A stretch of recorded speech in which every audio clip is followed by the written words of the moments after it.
Bismillahirrahmanirrahim. Assalamualaikum warahmatullahi wabarakatuh. Perkenalkan, nama saya Alfaisa, Stambuk 130 2019-0303, kelas B4, jurusan Teknik Informatika, Fakultas Ilmu Komputer, Universitas Muslim Indonesia. Nah, pada video kali ini saya akan membahas proyek ketiga, di mana proyek ketiga yaitu gambarkan spesifikasi kebutuhan sesuai problem area yang telah dideskripsikan sebelumnya pada proyek kedua ke dalam bentuk domain data, bisnis model, prototipe antarmuka. Model domain. Nah, di sini saya menggunakan model domain kelas diagram. Nah, kita lihat di sini ada beberapa tabel yang saling terhubung. Seperti pada tabel login, yaitu terdapat username, password, dan nama. Nah, di tabel login ini ada 3 tabel yang saling berhubungan, yaitu tabel pengunjung, tabel admin, dan tabel manajer. Nah, kita lihat pada tabel barang. Tabel barang itu terhubung dengan tabel pengunjung dan tabel admin. Sedangkan pada tabel transaksi yaitu terhubung dengan tabel pengunjung, tabel admin, dan tabel manajer. Kemudian ketiga tabel tersebut sama-sama bisa melakukan transaksi. Model bisnis menggunakan sequence diagram. Yang pertama adalah sequence diagram login pengunjung. Nah, pengunjung pertama-tama akan memasukkan username dan password. Setelah pengunjung memasukkan username dan password tersebut akan dicek oleh kontrol login. Nah, setelah dicek, kontrol login akan mengirimkannya ke data user. Nah, setelah di data user tersebut akan divalidasi, di mana jika pengunjung memasukkan username dan password salah, maka akan dikirimkan kembali ke pengunjung dengan menampilkan pesan bahwa username dan password salah. Jika pengunjung memasukkan username dan passwordnya itu sudah benar, maka data user akan menampilkan halaman menu tampilan. Yang kedua, sequence diagram register pengunjung. Setelah pengunjung melakukan login, pengunjung akan memilih menu register. Setelah register tersebut akan dicek oleh kontrol register. Setelah dicek oleh kontrol register akan mengirimkan data pengunjung, di mana data pengunjung di sini akan kembali divalidasi dengan menampilkan menu. Setelah menu ditampilkan, menu tampil akan menampilkan menu bagi si pengunjung. Yang ketiga adalah sequence diagram cari data barang. Nah, setelah pengunjung menampilkan menu, pengunjung akan memilih form cari barang atau memasukkan data barang yang akan dibeli. Nah, setelah itu pengunjung akan memasukkan kata kunci barang ke dalam menu pencarian barang.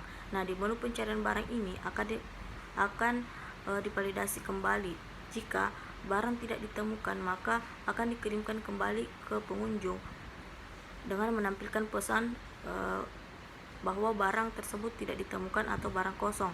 Nah, jika barang tersebut ditemukan, maka akan dilanjutkan ke proses selanjutnya, yaitu dengan menampilkan data barang. Setelah data barang tampil, menu data barang tersebut akan menampilkan barang yang dicari oleh pengunjung tersebut. Yang keempat, sequence diagram transaksi. Setelah pengunjung memilih data barang atau data barang tersebut ditemukan oleh pengunjung, maka pengunjung akan memilih menu pembayaran, di mana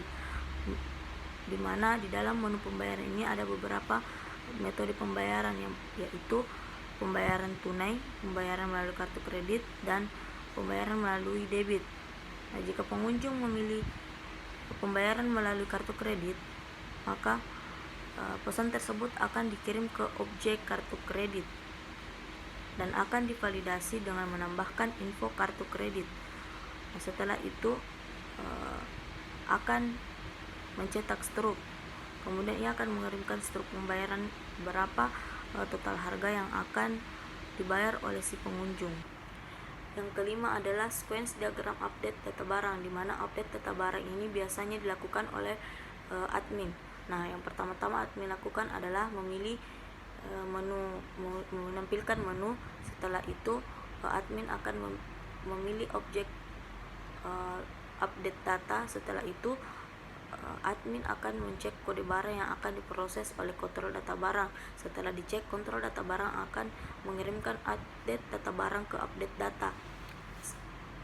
Setelah itu update data akan melakukan validasi, yaitu dengan data barang terupdate. Setelah data barang berhasil diupdate, kemudian akan dikirimkan kembali ke admin dengan menampilkan pesan bahwa data barang berhasil diubah.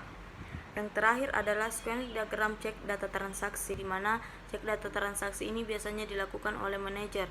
Yang pertama manajer lakukan adalah menampilkan data transaksi yang diproses dan akan ditampilkan. Setelah itu manajer akan memilih laporan data transaksi yang akan dicek oleh kontrol data transaksi. Setelah dicek oleh kontrol data transaksi akan meneruskannya ke data transaksi.